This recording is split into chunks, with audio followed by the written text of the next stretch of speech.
रासरंगामध्ये दीप्ती बोरा classes आणि क्रीडाई एमसीच्या तर्फे special मुलांसाठी गरब्याचं आयोजन करण्यात आलं होतं। यावेळी या मुलांनी सुरांच्या तालावर गरब्याचा आनंद लुटला। यावेळी क्रीडाई एमसीचे ठाणे अध्यक्ष जितेंद्र मेहता आणि विकास रेपाळ यांनी माध्यमांशी संवाद साधला।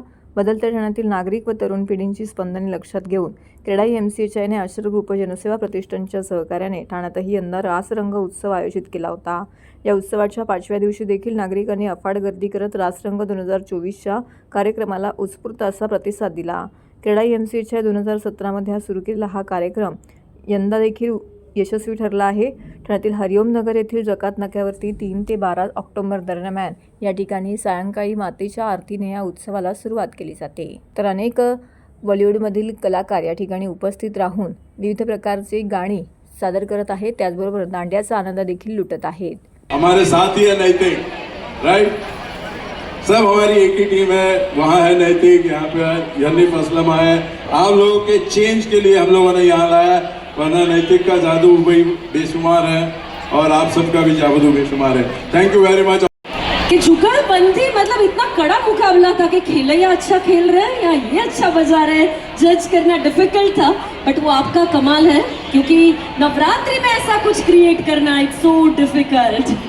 सो सारे सिंगर्स और हनीफ असलम जी, अजय अशर जी, एमसीएचआई क्रीडाई के लिए बोल श्री अम्बे मात की।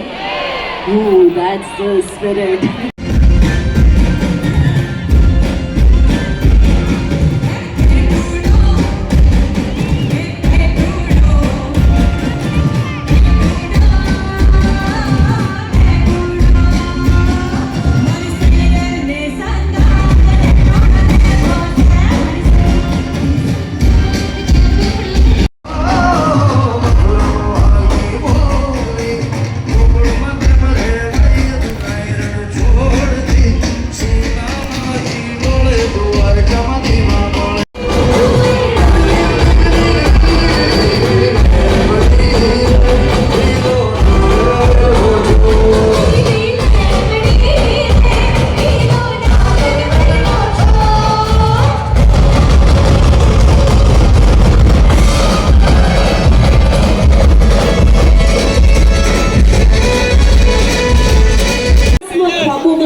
રાષ્ટ્રની બધી નિગાહોમાં તમે છો, આથી વધુ કહું તો શું કહું કે મુંબઈમાં